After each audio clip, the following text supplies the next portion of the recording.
Hi everyone, welcome back to another video in the Web Security Academy series. In today's video, we'll be covering lab number 8 in the authentication module titled 2FA Broken Logic.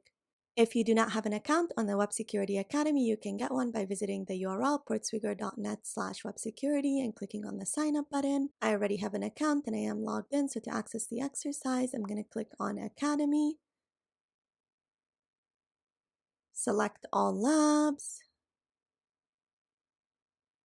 do a search on Authentication Labs, and select lab number 8 titled 2FA Broken Logic. Alright, let's get started. This lab's two-factor authentication is vulnerable due to its flawed logic. To solve the lab, access Carlos's account page. We've got our credentials as a regular user, and then we've got the victim's username, which is Carlos. And then it says over here, you also have access to the email server to receive your 2FA verification code. Alright, so the target goal over here is to exploit the 2FA logic flaw to access Carlos's account. We have Carlos's username, but we don't have his password or his 2FA verification code. Alright, let's access the lab. Notice over here, this is the built-in browser in Burp, and so all my requests are already being passed in my Burp proxy. I am using the professional version of Burp because we do need to use Intruder to automate the attack, and Intruder is heavily throttled in the Community Edition, and so you do have to use the professional version for this exercise or write your own script to complete the exercise. Alright, the first thing we're going to do is learn how the application functions. So we're going to click on My Account and log in with the regular user credentials that we were given. Hit Login. Notice over here, it makes two requests. The first one is a post request that contains your username and password. That redirects you to another request, login to. So I'll just send all these requests to Repeater. Now, the second request over here is a GET request to the /login2 endpoint, which sends you a 4-digit security code to your email address so that you could authenticate using two-factor authentication or multi-factor authentication. So we're going to go to our email client right over here, find the email. Our code is 0932. Let's copy that, put it in here, and hit login. And here we go. Okay, so the second request we're interested in over here is the one that sends us a 2FA token. Let's send this one to Repeater. And then the third request we're interested in is the post request where you actually put in your MFA code and then it logs you in. So let's send this one to Repeater as well. Alright, so when you're testing the authentication component of an application, what you do is essentially view the requests and then see if there are any potential flaws in the requests that are responsible for authentication.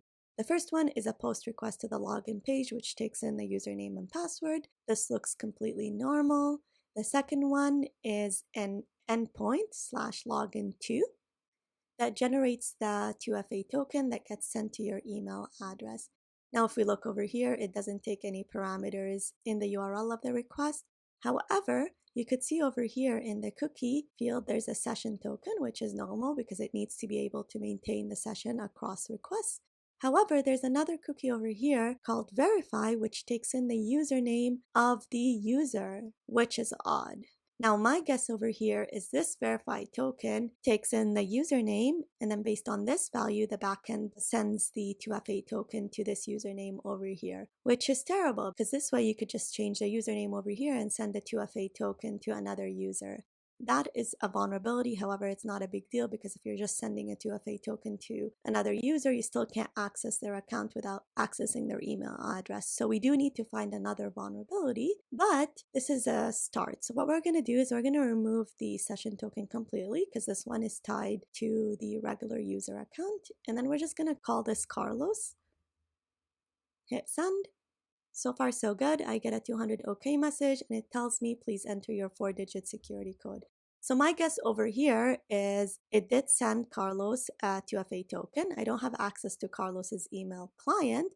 So I need to find another vulnerability in order to access Carlos's account. But so far, we found two vulnerabilities. One is that it depends on client-side parameters in order to perform authentication decisions. And two, the session management in this application is broken, because you could see over here, we removed our session token, yet it's still giving us access to this page, and this page should be authenticated.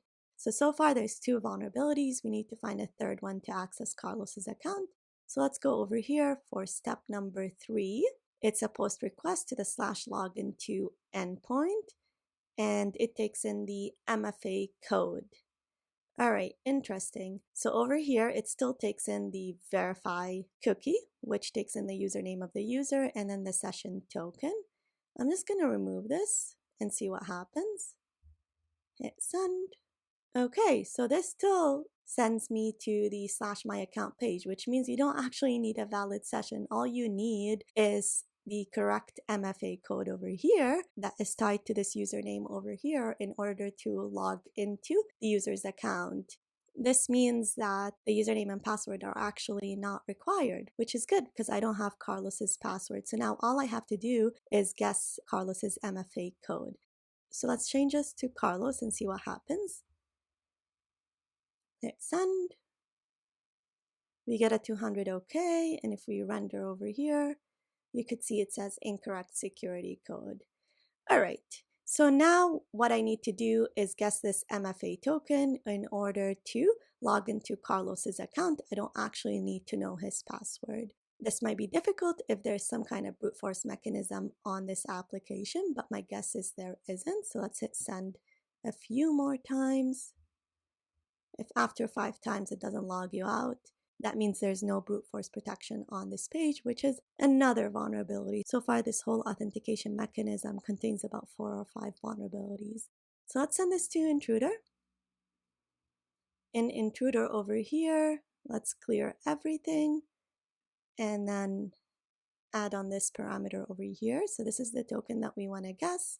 We'll keep it at sniper, go to payloads, and then go to brute forcer, and then remove all of this because it's just integers, and then the minimum length is 4 and the maximum length is 4. And you can see over here the payload count is 10,000. So we're going to be performing 10,000 requests, which is near to impossible if you're using the community edition of Intruder. So let's click on start attack. And what we're looking for is a 302 redirect that redirects us to the My Account page. Now, while this is running, I do need to point out that before you run your Intruder attack, you have to make this request right over here. So if we go to repeater, I made a request to the get/login2 endpoint with the cookie set to Carlos so that my token gets sent to the Carlos account. If you don't perform this request, Carlos won't get a 4-digit code. And so even if you brute force all the possibilities, you won't ever be logged into Carlos's account because Carlos was never sent a 4-digit security code. All right, let's order on status to see if so far we've gotten a 302. And it doesn't look like it.